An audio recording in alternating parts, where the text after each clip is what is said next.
Time. Tonight, a story that will shock and dismay you, for it's a charge of a CIA cover-up. One man's report of America's last unhappy days in South Vietnam, the evacuation from Vietnam. You've been reading stories about it the last 2 days in your newspapers, but no one has yet heard directly from the ex-CIA man responsible for this charge of cover-up. He was the senior intelligence analyst of North Vietnamese strategy for the United States Central Intelligence Agency in Vietnam. He was awarded the CIA's Medal of Merit for his work in Vietnam. Frank Snepp is his name. Now 34 years old, Frank Snepp told us he joined the CIA in 1968 to avoid the draft. But he wound up doing 2 tours of duty in Vietnam for the CIA. Everyone who works for the agency signs an oath that he will submit for prior clearance and censorship any public comment he intends to make about anything he has learned inside the agency. Frank Snepp will tell us why he now sees fit to break that oath. A word about the circumstances surrounding this report. Snepp came to 60 Minutes several months ago to tell us about his charges and about a book he was writing on the subject, a book called A Decent Interval. Because the CIA had gone to court in the past to suppress uncensored comment by a former agent, 60 Minutes secretly filmed the interview you're about to see. In order to understand fully just what it is that Snepp is about to disclose and the seriousness of his charges against the CIA and other individuals, let us first go back to April 29th, 1975, the CBS Evening News. Dan Rather filling in for Walter Cronkite. South Vietnam now is under communist control. Early today, beginning with a jeep load of rather ragtag Viet Cong soldiers, then truck after truck of heavily armed North Vietnamese regular troops, the communists entered Saigon in force. Then a report from Saigon streets by correspondent Ed Bradley. The crowds of Americans and other foreigners lined up at installations around Saigon waiting for buses was the cue. It told the Vietnamese that this was the end of the line. For most of those who wanted to leave their country, this would be their last chance. Some Americans who pushed towards the bus tried to pull their Vietnamese wives and children along with them.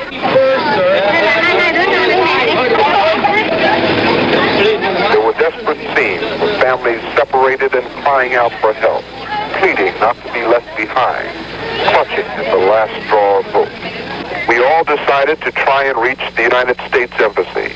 We had to push and shove our way through a crowd of several hundred Vietnamese trying to scale the walls, only to be knocked back by U.S. Marines. Once inside the compound, it was just a matter of waiting your turn for a helicopter to take you to one of the ships on station off the Vietnamese coast. The American fleet had been having problems since the start of the evacuation. South Vietnamese pilots just hovered long enough to unload their passengers and then headed to the side of the ships and just jumped out with their life vests to be picked up by U.S. sailors, their helicopters crashing into the sea. That was the story we heard and saw on the United States' last day in Vietnam. But what was the real story? Snepp concludes in his book, in terms of squandered lives, blown secrets, and the betrayal of agents, friends, and collaborators, the CIA's handling of the evacuation from Vietnam was an institutional disgrace. Who were the people left behind? Snepp says they were hardly faceless Vietnamese just trying to get out. Hundreds, perhaps thousands of them, he says, were men and women who had worked for the CIA, for the U.S. Embassy. They were people who were exposed for years to some of the United States' closely held national security information. For instance, we left behind on the tarmac or outside the walls of the embassy 400 to 500 members of Saigon's Special Police Force. We had trained them. They were in imminent jeopardy from the communists. We also left behind about 400 to 1,200 members of the CIO, the Central Intelligence Organization. We'd also trained them. We also left behind about 30,000 people who had worked for the Phoenix program. The Phoenix program which was the counter-terrorist operation mounted against the communists during the mid-1960s under CIA direction. Collaborators, defectors, translators, clerks, radio operators, police collaborators. Left behind. Left behind often just outside the embassy wall. In other words, we got the wrong Vietnamese. All these promises by the administration that we would get high-risk Vietnamese out of the country. They went by the board in the chaos of the evacuation. When the CIA abandoned Pleiku earlier, you write, in their haste to remove themselves, they committed a host of sins for which any intelligence operative should be drawn and quartered. That's right. Specify. In their haste to get out of the path of the advancing North Vietnamese army, they left documents behind. And they also left behind one of our primary agents. In other words, the CIA guys did not do their job. They bugged out. You describe all of this leaving behind of people who had worked with us or for us, Vietnamese, a callous act of betrayal on the part of the CIA? In some cases, betrayal was involved. We saved the people in the white skin. We left behind the Vietnamese. You say in your book that the massive files of the South Vietnamese Central Intelligence Organization, identifying defectors, collaborators, prisoners, anyone who had helped us or seemed likely to, were left behind. That's correct. When the North Vietnamese rolled into Saigon on April 30th, Commander-in-Chief found these files intact. If an experienced counterintelligence operative, say for the Soviet KGB or for North Vietnamese intelligence, put all this data together, he could begin to develop a picture of how the United States operates in a crisis. And this is strategic intelligence, any way you cut it. What you are painting, Mr. Snepp, is a picture of an absolute CIA botch at the end in Vietnam. It was a failure of leadership.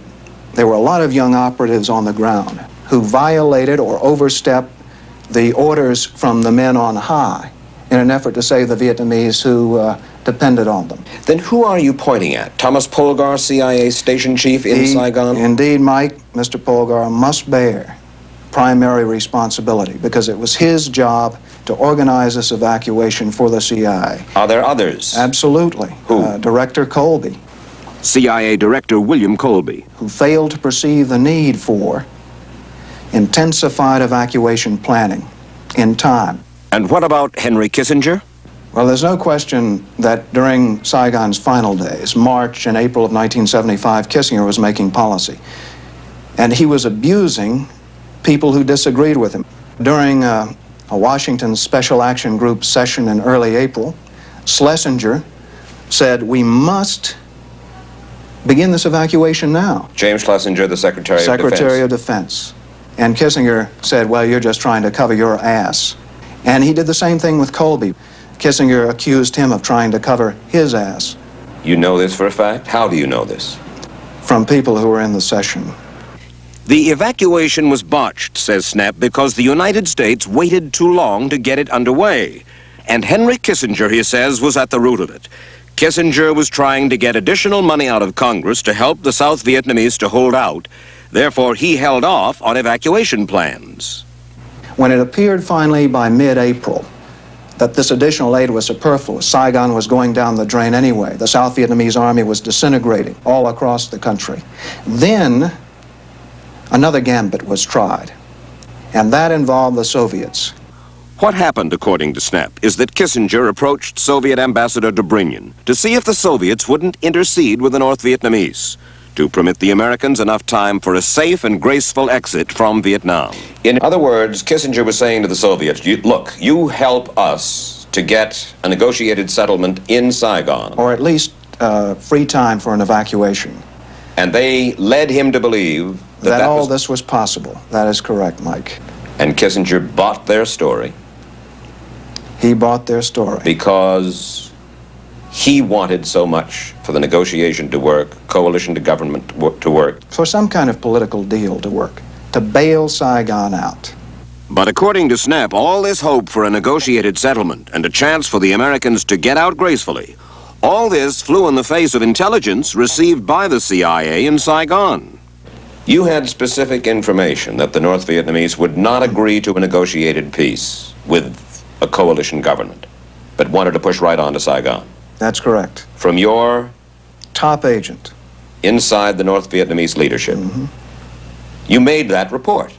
I made it twice because Washington and Polgar and the rest, they were not accepting our intelligence. That I met with the agent directly. And again, he told me the same thing. There is no chance for negotiated settlement. He was right. right down to the airstrike, Mike. We suffered an airstrike on the final day, on the 28th, I should say. He had predicted that. How did you get a spy in the top North Vietnamese leadership? He had been implanted a deep penetration, a man who had been there for years, very trusted. And he would bring out information regularly, and he had helped us predict the Tet Offensive of 1968. Didn't do us much good. Didn't do us much good because the analysts back in Washington chose to ignore that information. Just as the analysts at the top levels of the U.S. government in the final days of Saigon chose to disregard his information. You had spies in Thieu's cabinet.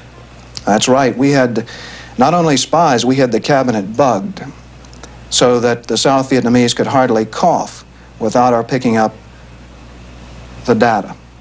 The North Vietnamese had spies in Thieu's cabinet. They did a far better job of monitoring Thieu's cabinet than we did because they believed their intelligence. We didn't believe ours. Why? Go back to the old problem of wishful thinking at the top, Mike, and the problems that Kissinger was having. His desperate determination to keep us faithful to an ally to the end. Another factor in the confusion at the end, says Snepp, was the unique character of U.S. Ambassador to Saigon, Graham Martin. Martin was a cold warrior in the old stripe. He could not conceive of being beaten by communists. He had lost a son in Vietnam. His life was fraught with all sorts of tragedy. And he was determined to make this last stand. On April 10th, to a group of American businessmen in Saigon, did he not say, reinvest your money in Saigon? Well, that statement came from the deputy chief of mission, but he was echoing Martin. Reinvest, he said. Saigon is as sound as the American dollar. That was only 3 weeks before the collapse. You say that in his effort to shore up the Thieu government, he failed to report to Washington on the slipping morale of the Vietnamese army and of the intolerable corruption inside the South Vietnamese government. When Ambassador Martin arrived in Saigon, he distributed a memo to the embassy. And in the memo he said, "Gentlemen, we will not engage in any proctological examinations of the South Vietnamese body politic." This led a lot of us to conclude that reporting on corruption would simply not be acceptable in the front office. And so that kind of reporting began to dry up. What about security in the countryside? Same thing happened. Because? Because, Mike, you couldn't admit that South Vietnamese morale was bad or that security was terrible in the countryside and still hope to rally a reluctant Congress behind a new aid bill. This was always the thrust of Martin's policy. We've got to rally Congress. Well, was he, I know it's difficult to say, was he consciously lying, or was he just doing a diplomat's job of trying to get the job done no matter what? Well, Ambassador Martin used to say from time to time, we must stretch the facts to fit the case. I wouldn't say Ambassador Martin was lying. He was simply stretching the facts to fit the case. You say that almost till the end, Ambassador Martin held out the hope that perhaps if the Congress turned down aid for South Vietnam, Saudi Arabia might pick up the tab. Where in the world did that story come from? I was sitting with the station chief, Tom Polgar, in his office at the end of March, and he said, "Oh, we now have a chance. We now have a chance because the Saudi Arabians like Kissinger, King Faisal likes Kissinger, and he's agreed to give money to Kissinger to help out the South Vietnamese." You mean the Congress as a wouldn't... personal favor to Henry Kissinger. According to Snepp, even after King Faisal was assassinated by a disaffected young relative, Ambassador Martin still had hopes for aid from Saudi Arabia. As a matter of fact, Mike, as late as April 17th, only 2 weeks before the collapse, Martin was urging Kissinger by cable to revive this idea with the Saudi Arabians. As a matter of fact, the same thing was done with the Iranians. We were seeking aid from the Iranians to help the South Vietnamese. Ambassador Martin has repeatedly justified his holding off on evacuation by claiming first that he had strong hopes for a negotiated settlement, and second, that a premature evacuation would have sown panic in Saigon. I believe Ambassador Martin was overdrawing the danger of panic in the streets. He began planting horror stories in the press around Saigon concerning a possible bloodbath. Now, Martin was trying, I think in this respect, to generate sympathy for the South Vietnamese cause abroad by suggesting the communists were eating little children, in effect. Saying that Martin planted these stories in Saigon with the Saigon reporters? Exactly. The U.S. reporters? That's right. The whole idea of a bloodbath was conjured out of thin air. We had no intelligence to indicate the South Vietnamese were facing a bloodbath. To what degree was the press had by the United States government in Vietnam? Kais Beach of the Chicago Daily News, George MacArthur of the Los Angeles Times, Robert Chaplin of the New Yorker, Bud Merrick of U.S. News and World Report, all of these reporters were favored journalists. We would leak to them on a selected basis, draw them into our trust, into our confidence, and then we could shape their reporting through further leaks because they trusted us.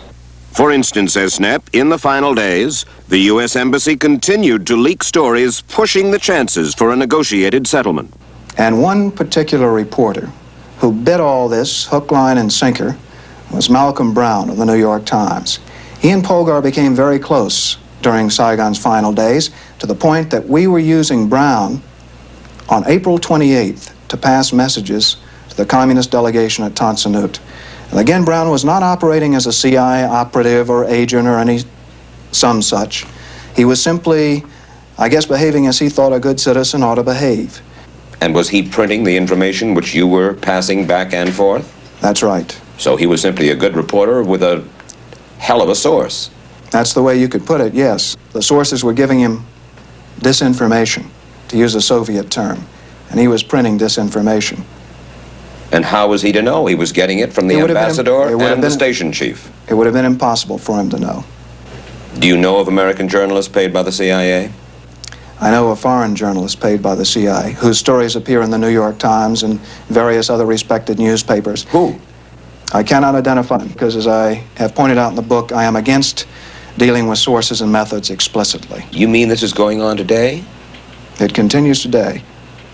Bylines in the Times, New York Times. In various newspapers, that's correct. But what dismayed Snepp most of all after the evacuation was the attempt by those responsible at the top to put a different face on what had transpired. What you're talking about is a calculated cover-up. That's right, Mike.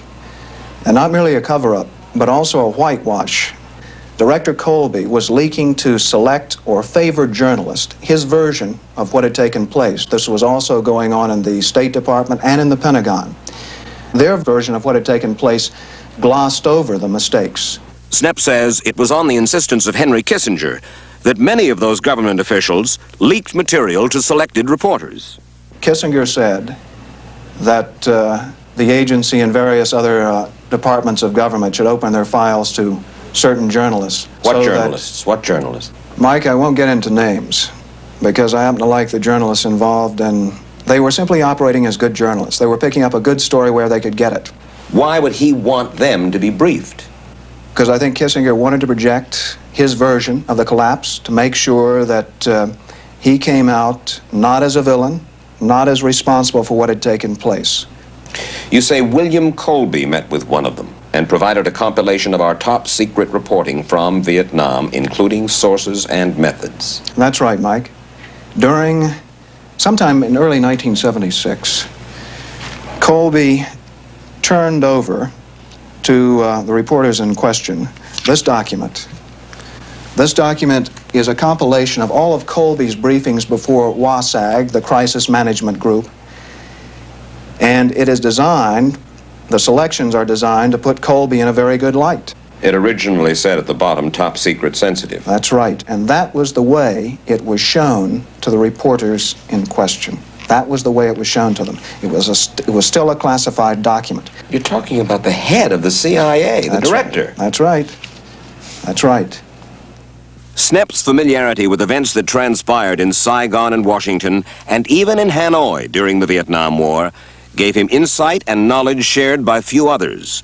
He talked of the Paris peace talks in 1971 and 72. According to your book, during the time that he was negotiating the peace settlement with the North Vietnamese, Kissinger did it with such secrecy that even the CIA you people, had to find out what Kissinger was up to from CIA spies inside North Vietnam's leadership? That's right. We first learned of the secret negotiations, or the progress of the secret negotiations Kissinger was conducting with Le Duc Tho from our best agent inside the Communist Command.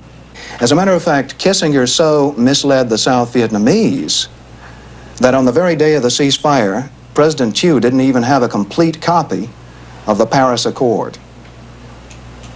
He didn't know what Kissinger had negotiated for him. I asked Snepp about another story in his book. The CIA wanted to kidnap North Vietnamese leaders? Kissinger, during the latter stages of the Paris negotiations in '72 and late '71, was anxious to find some way to get those negotiations off dead center. At his direction, we, in cooperation with the Pentagon, put together contingency studies on how to kidnap the North Vietnamese leadership. It was a rather amusing study because we couldn't even identify where the North Vietnamese lived, much less kidnap them. You recount another story about another ambassador, Ellsworth Bunker, financing or offering to finance a campaign for General Duong Van Minh, Big Min, to run against President Thieu in 1971 for the presidency of South Vietnam? The U.S. government would do almost anything in those days to legitimize Thieu's rule. In order to give the impression there was actual opposition to him, Ambassador Bunker went to Big Min, a neutralist leader, and offered to give him $3 million if he would run as a straw horse candidate, if you will. And? Against Thieu. What did Min do? Min said, "Why should I run and lose?" He said, "Well, I'm not going to take your money," and in effect kicked Bunker out of his office. You write, among those responsible for the ultimate North Vietnamese victory, the spy in Thieu's entourage must rank high on the credit list. Can you specify who he was? We think that there were 4 candidates, including the head of the Military Security Service, the South Vietnamese Counter-Espionage Service. We had never moved against these men. We had never recommended they be brought to trial because we had helped to promote their careers. And if we suddenly found them guilty of espionage, it would have been awfully embarrassing. Well, one of them betrayed us. One of them was a North Vietnamese spy. Another story in the last days before the evacuation. Up until the last minute, Mike, the South Vietnamese government was working to get out of the country its $220 million in gold, that which made up what remained of its national treasury. For a variety of reasons, this gold was never evacuated. One of the reasons it was not evacuated is the man who controlled it, the economics minister in the last Saigon regime, was working for North Vietnamese intelligence. But other money was secretly taken out. For instance, says Snepp, in the chaotic hours of the evacuation, U.S. Embassy employees had been ordered to burn stacks of American money left over at the embassy. It almost got burned up, Mike, but the fellows who were to do the burning absconded with some of the funds.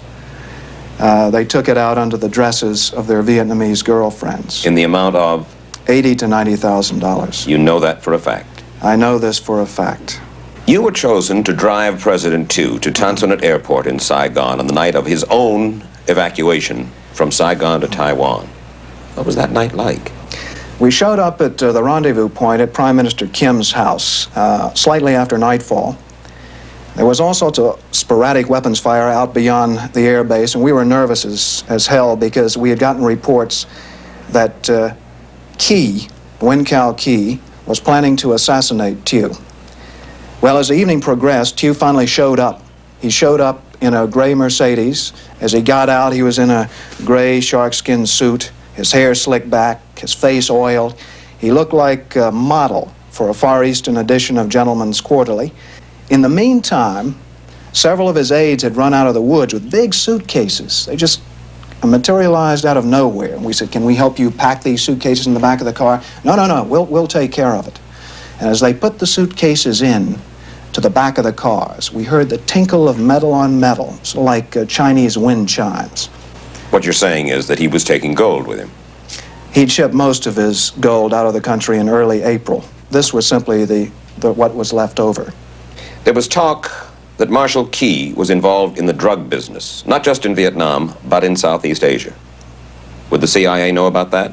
These gentlemen, the top of the Tew government and during Key's time were being protected by the embassy against investigations by narcotics agents, American narcotics agents. The reason this was so, these people, these officials were so important to us. We couldn't have them accused of trading in drugs.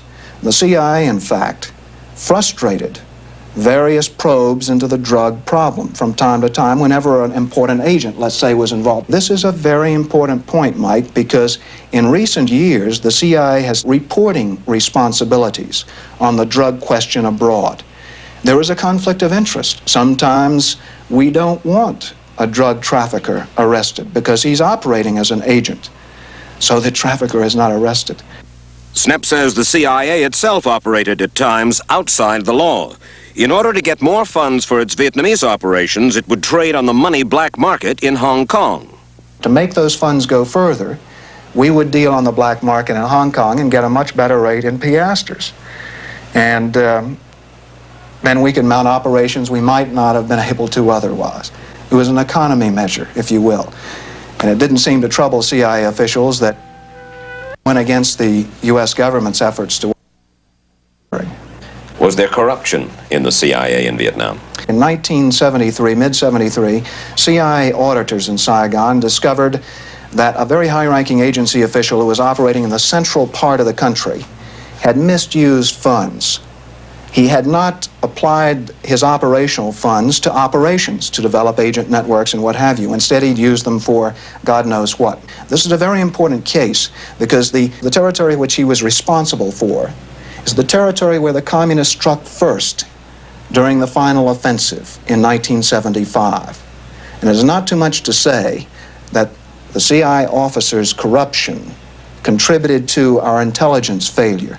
We weren't able to pinpoint what the communists were going to do in the highlands because we had never developed the agent networks. And what happened to that agent? He was called into Saigon, sent home, and then released from the CIA. But he was not prosecuted. He was never prosecuted because to do so would have been an embarrassment to the agency. When Frank Snepp returned to CIA headquarters in Langley, Virginia after the evacuation, he wanted to tell the story of the debacle to his superiors. When I came back from Saigon after the collapse, I asked to be allowed to do an after-action report detailing what had gone wrong. I was told no one was interested. Later, I was called in by the CIA's Inspector General, and he told me that he was putting together a document which Colby could use to fend off congressional probes into CIA conduct in Vietnam in the final days.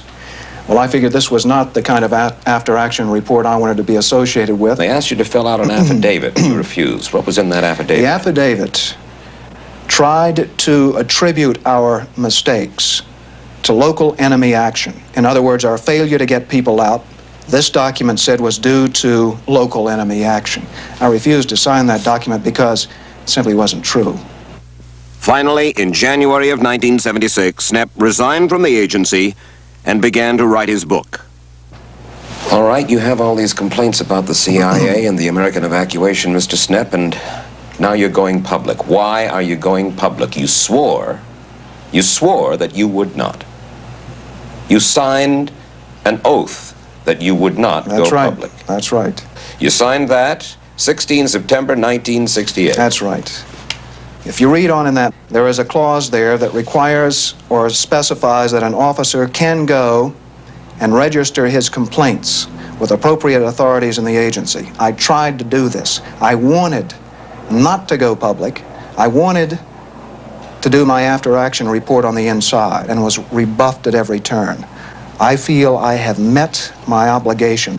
Also, I think the agency has made a mockery of the secrecy system with its select leaks to the press in its efforts to whitewash its role in the end.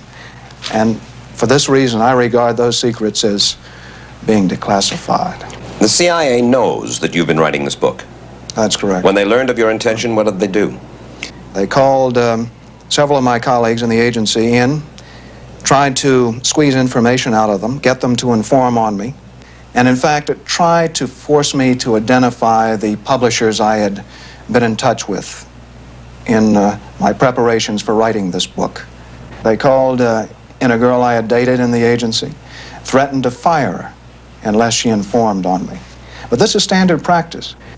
To gain time, Snepp had all along assured the CIA he would submit his book to them for review and possible censorship, even though in the last few months at least he has had no intention of doing so. Have you told the CIA that you are not going to submit this for censorship? No, I have not. You really think the CIA does not know how far this has gone and the fact that you are talking to us? I think if they did, Mike, I would have been enjoined. I think that they would have gotten a court order to silence me. I think it's also significant, and this is important, I think should be brought out. If the agency were operating in its bad old ways, monitoring telephones, surveilling people illegally, I wouldn't have gotten this far. You're an arrogant young man, aren't you? That's the only way you can survive in the CIA, Mike. By being positive, arrogant, and hoping you know where you're going. We filmed that interview a month ago. We have now checked with most of the principals named by Snepp in his charges of botch and cover-up. Almost all of them describe his allegations as nonsense, and they agree with Henry Kissinger, who calls Snepp, quote, a man at the second level in Saigon, 10,000 miles away from Washington, who could not possibly have had any full understanding and knowledge of what the decisions were and how they were reached. And all the principals we contacted, Kissinger, Ambassador Martin, Colby, CIA Station Chief Polgar, deny blame for the thousands of key Vietnamese who were left behind in jeopardy. One of them put it this way: retreat, he said, is the most difficult maneuver under any conditions, and these were hardly the best of conditions. Having said that, the various principals tended to point the finger of blame at one another. Ambassador Martin repeated his claim that Washington had delayed too long in granting authority to his embassy to evacuate large numbers of Vietnamese. But various of the others criticized Martin's performance. One calls him too strong-willed. Another said he was physically sick toward the end. One called him batty. When asked about it, Ambassador Martin told us, history will vindicate my performance in Vietnam. Henry Kissinger said the administration's plan at the end was to keep pushing the Congress for aid to the South Vietnamese, to keep the Saigon government believing we were working for them, to avoid panic. For the same reason, he says, there was no crash evacuation of Americans, for had too many Americans departed too quickly, there was fear in Washington that the South Vietnamese military would turn their guns on their departing allies. On the matter of Saudi Arabian aid to South Vietnam, it turns out that Kissinger did talk to King Faisal about financial aid. Faisal told Kissinger that South Vietnam would get cut rates on all the oil they needed. To the South Vietnamese, that would have been worth $300 million a year.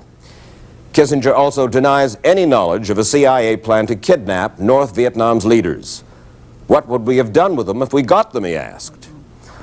On other items, William Colby denies categorically leaking any top-secret material. Ambassador Ellsworth Bunker denies having offered General Duong Van Minh $3 million to run for the presidency against General Thieu. Malcolm Brown of the New York Times acknowledges that he carried information from one side to the other in the final days. He says he was probably had, to some degree, by both sides in the chaos at the end. And finally, what about Frank Snepp? CIA Director Stansfield Turner says he has spoken with the Justice Department looking to the possibility of prosecution for Snepp's breaking of his oath of secrecy.